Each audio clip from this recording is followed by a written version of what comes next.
Wujud yang artinya ada, yaitu adanya Allah itu bukan karena ada yang mengadakan atau menciptakan, tetapi Allah itu ada dengan zatnya sendiri. Hidang yang artinya terdahulu atau awal, yaitu sifat Allah ini menandakan bahwa Allah Subhanahu wa Ta'ala sebagai pencipta lebih dulu ada daripada semesta alam dan isinya yang Ia ciptakan. Baqo yang artinya kekal, yaitu Allah akan kekal dan abadi selamanya. Kekalnya Allah Subhanahu wa Ta'ala tidak berkesudahan. Mughalafatu lil hawadisi yang artinya berbeda dengan ciptaannya atau makhluknya, yaitu sifat ini menunjukkan bahwa Allah Subhanahu wa Ta'ala berbeda dengan hasil ciptaannya. Qiyamuhu binafsihi yang artinya Allah berdiri sendiri, yaitu bahwa Allah Subhanahu wa Ta'ala berdiri dengan zat sendiri tanpa membutuhkan bantuan yang lain.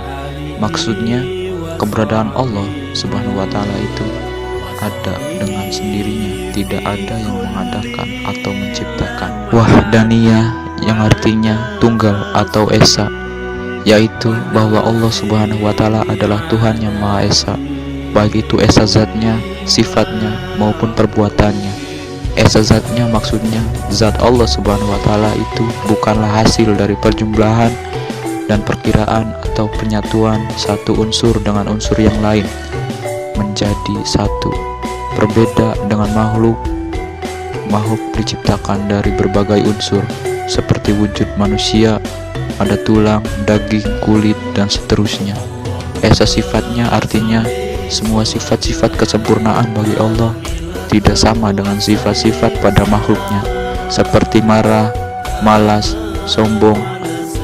Esas perbuatannya berarti Allah berbuat sesuatu tidak dicampuri oleh perbuatan makhluk apapun dan tanpa membutuhkan proses atau tenggang waktu. Allah Subhanahu wa Ta'ala berbuat karena kehendaknya sendiri tanpa ada yang menyuruh dan melarang.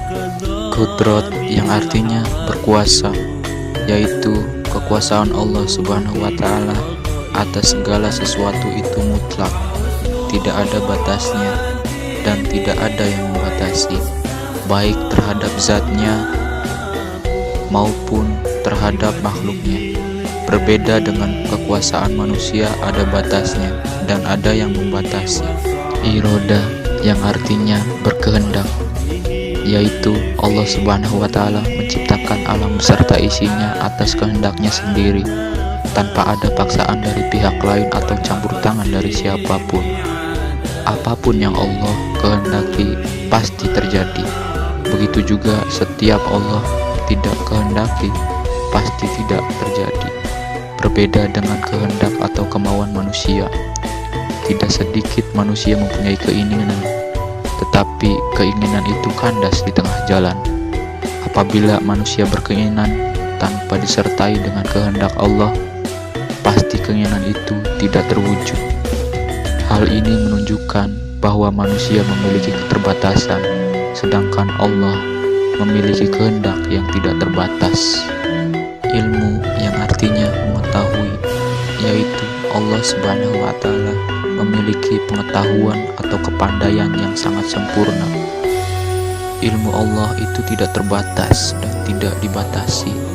Allah mengetahui segala sesuatu yang ada di alam semesta, baik yang tampak maupun yang gaib, bahkan apa yang dirahasiakan di dalam hati manusia sekalipun. Hayat yang artinya hidup, yaitu hidupnya Allah, tidak ada yang menghidupkannya, melainkan hidup dengan zatnya sendiri karena Allah Maha Sempurna, berbeda dengan makhluk yang diciptakannya. Sama yang artinya mendengar, yaitu Allah Subhanahu wa Ta'ala mendengar setiap suara yang ada di alam semesta ini. Tidak ada suara yang terlepas dari pendengarannya, walaupun suara itu lemah dan pelan, seperti suara bisikan hati dan jiwa manusia. Pendengaran Allah Subhanahu wa Ta'ala berbeda dengan pendengaran makhluknya karena tidak terhalang oleh suatu apapun, sedangkan pendengaran makhluknya dibatasi ruang dan waktu. Basor yang artinya melihat, yaitu Allah Subhanahu wa Ta'ala melihat segala sesuatu yang ada di dalam semesta ini. Penglihatan Allah bersifat mutlak, artinya tidak dibatasi oleh jarak, jauh ataupun dekat, dan tidak dapat dihalangi oleh dinding, tipis ataupun tebal. Segala sesuatu yang ada di alam semesta ini, kecil maupun besar, tampak atau tidak tampak, pasti semuanya terlihat oleh Allah Subhanahu wa Ta'ala. Kalam yang artinya berbicara atau berfirman, yaitu Allah Subhanahu wa Ta'ala berfirman dalam kitabnya yang diturunkan kepada para nabi dan rasulnya. Pembicaraan Allah tentu tidak sama dengan pembicaraan manusia, karena Allah tidak berpanca indera seperti lidah dan mulut yang dimiliki oleh manusia. Allah berbicara tanpa menggunakan alat bantu yang berbentuk apapun, sebab sifat kalam sangat sempurna sebagai bukti bahwa adanya wahyu Allah berupa Al-Quran yang diturunkan kepada Nabi Muhammad SAW dan kitab-kitab Allah yang diturunkan kepada para rasul sebelum Nabi Muhammad. Qadiron yang artinya berkuasa, yaitu keadaan Allah Ta'ala yang berkuasa mengadakan dan mentiadakan. Muridan yang artinya menghendaki atau menentukan, yaitu keadaan Allah Subhanahu wa Ta'ala yang menghendaki dan menentukan tiap-tiap sesuatu. Ia berkehendak atas nasib dan takdir manusia. Aliman yang artinya mengetahui, yaitu Allah Subhanahu wa Ta'ala yang mengetahui akan tiap-tiap sesuatu, mengetahui segala hal yang telah terjadi maupun yang belum terjadi. Allah pun dapat mengetahui isi hati dan pikiran manusia. Hayan yang artinya hidup, yaitu Allah Subhanahu wa Ta'ala yang hidup. Allah adalah zat yang hidup. Allah tidak akan pernah mati, tidak akan pernah tidur ataupun lengah. Sami'an yang artinya mendengar, yaitu Allah Subhanahu wa Ta'ala yang mendengar pembicaraan manusia, permintaan atau doa hambanya. Basiron yang artinya melihat, yaitu Allah Subhanahu wa Ta'ala melihat akan tiap-tiap yang maujudat, yaitu benda yang ada.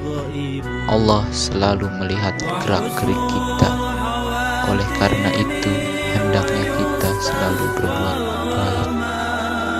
Mutakaliman yang artinya berbicara, yaitu Allah Subhanahu wa Ta'ala yang berkata-kata.